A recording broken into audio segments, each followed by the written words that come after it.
சுவையான சமையல் சாதம் காய்கறிகளும் பிரமாதம் அந்த கௌரவ பிரசாதம் இதுவே எனக்கு போதும். ஹாய் ஃப்ரெண்ட்ஸ், எல்லோரும் எப்படி இருக்கீங்க? காரைக்குடியிலேருந்து கார்த்திகா. இன்னைக்கு செட்டிநாட்டு பாரம்பரிய சமையல் என்ன பார்க்க போகிறோம் அப்படின்னா, பூந்தி பொரிச்சு எடுக்காமையே நம்ம வந்து லட்டு எப்படி ரெடி பண்ணுறது அப்படின்னு பார்க்க போகிறோம். இது வரைக்கும் நம்ம சேனலை சப்ஸ்கிரைப் பண்ணிக்கலன்னா சப்ஸ்கிரைப் பண்ணிக்கோங்க. வீடியோ ஃப்ரெண்ட் அண்ட் ரிலேட்டிவ்க்கு ஷேர் பண்ணுங்கள். ரொம்ப சிம்பிளான மெத்தடு, ரொம்ப டேஸ்ட்டாகவும் இருக்கும் இந்த லட்டு. வாங்க இப்போ லட்டு எப்படி ரெடி பண்ணுறது அப்படின்னு பார்க்கலாம்.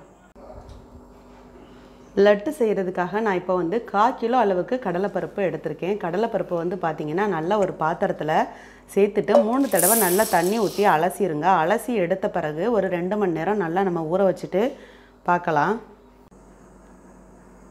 கடலைப்பருப்பு நம்ம ஒரு 2 மணி நேரம் ஊற வச்சோம். பார்த்திங்களா எப்படி நல்லா பொதுப்பாக நல்ல பெரிய பருப்பாக வந்துருச்சு. இப்போ இதை வந்து நம்ம தண்ணியை நல்லா இருத்துட்டு ஒரு 5 நிமிஷம் வச்சுருந்து அப்படியே நம்ம மிக்சியில் இப்போ அரைச்சிக்கலாம்.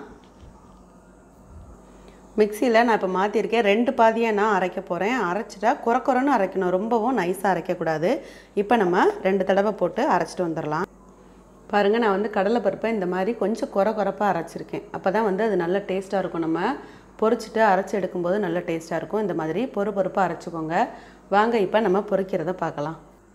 பாருங்கள், நான் ஒரு பாத்திரத்தில் எண்ணெய் காய வச்சுருக்கேன். எண்ணெய் ரொம்ப காயக்கூடாது, ஓரளவுக்கு காஞ்சிட்டா போதும். நம்ம குட்டி குட்டி பீஸாக அந்த அரைச்சி வச்சுருக்கிறத நம்ம அப்படியே போட்டுக்கலாம்.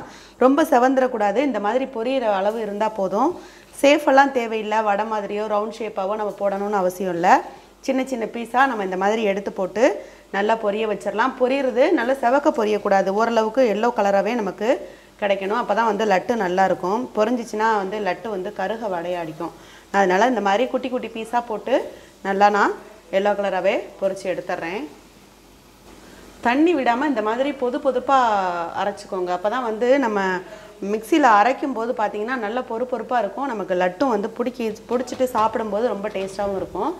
இப்போ எல்லாத்தையும் நான் சேர்த்துட்டேன். ஓரளவு வேகட்டும், அதுக்கப்புறம் நம்ம எடுத்துக்கலாம். அடுப்பை ஸ்லோ ஃப்ளேம்லேயே வைங்க. அடுப்பை கூட வச்சிங்க அப்படின்னா உள்ளுக்கு வேகாது, வெளியில் செவந்து போயிடும். நம்ம அடுப்பை ஸ்லோ ஃப்ளேம்லேயே வச்சுட்டு வேக வச்சுக்கலாம்.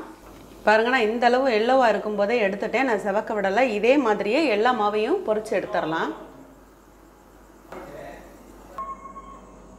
பாருங்கள், நான் இந்த மாதிரி குட்டி குட்டி பீஸாக பொரித்து எடுத்துட்டேன். நல்ல கிறிஸ்பியாக இங்கே பாருங்கள் பக்கோடா மாதிரியே நமக்கு இருக்கும். இதை இப்படியே சாப்பிடலாம் நம்ம. ஆனால் உப்பு போட்டு நம்ம செய்யலை, உப்பு போடாமல் தான் செஞ்சுருக்கோம். இதை வந்து இது போல் சின்ன சின்ன பீஸாக நம்ம உடச்சி விட்டுட்டு மிக்சியில் வந்து கொஞ்சம் குறப்பாக நம்ம அரைச்சிடலாம். இது போல் எல்லாத்தையும் லேசாக உடச்சி விட்டுருங்க.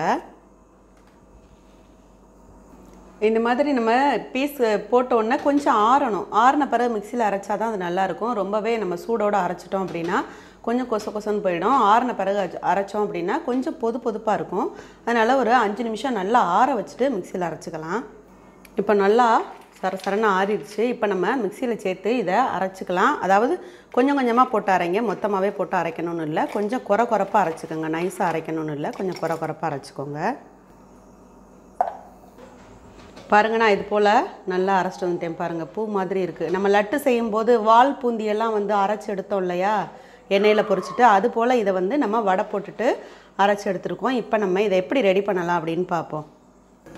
1/4 கிலோ அளவுக்கு இந்த கப்பில் நான் எப்படி கடலைப்பருப்பு எடுத்தேனோ அதே அளவுக்கு நான் சர்க்கரை எடுத்திருக்கேன். இந்த கப்பில் கப் அளவுக்கு தண்ணி சேர்த்துக்கலாம். நம்ம 1/4 கப் அளவுக்கு தண்ணி சேர்த்து நல்லா அடுப்பை கூட வச்சுருங்க. பாகு நல்லா கரைஞ்ச பிறகு நமக்கு ஒரு கம்பி பதம் கிடைக்கணும். அதுக்கு நம்ம கொஞ்சம் ஸ்லோ ஃப்ளேமில் வச்சுக்கலாம். இப்போ நல்லா அடுப்பை வந்து கூடவே வச்சுட்டு பாகு காய்ச்சிக்கோங்க.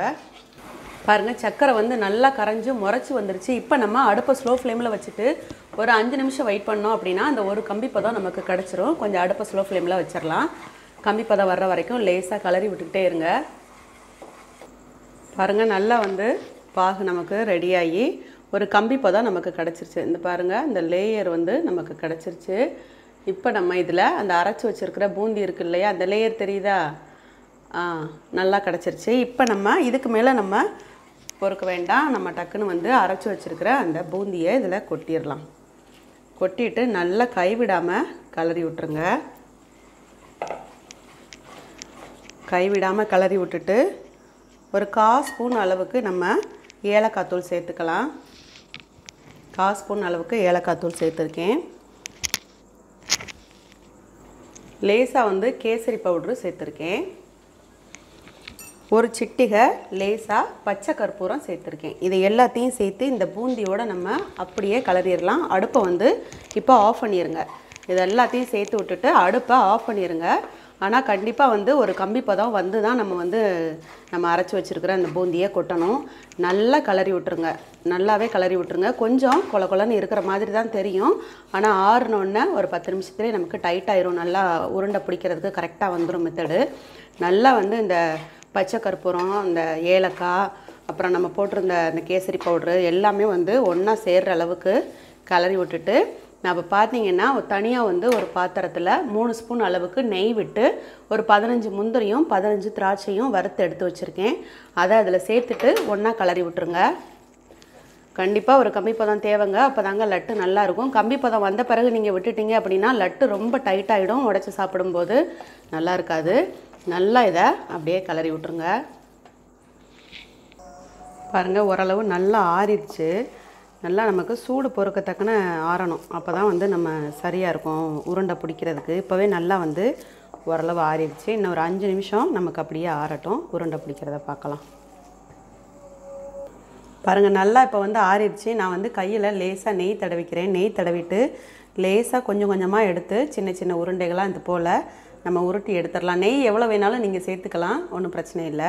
நம்ம முந்திரி தாளிக்கிறோம் இல்லையா, அப்போவே நம்ம நெய் சேர்த்துக்கலாம். இந்த பாருங்கள், இந்த மாதிரி லேசாக உருண்டை உருட்டிட்டு அப்படியே நம்ம எடுத்துக்கிற வேண்டியது தான். கையில் ஒட்டாமல் சூப்பராக லட்டு ரெடி ஆயிடுச்சு.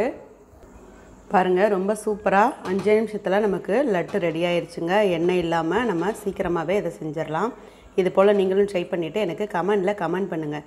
நீங்கள் பண்ணின லட்டு எப்படி வந்துச்சு அப்படின்னு எனக்கு கமெண்ட் பண்ணுங்கள். லைக் பண்ணுங்கள், சப்ஸ்கிரைப் பண்ணுங்கள், வீடியோவை ஷேர் பண்ணுங்கள். தேங்க்யூ.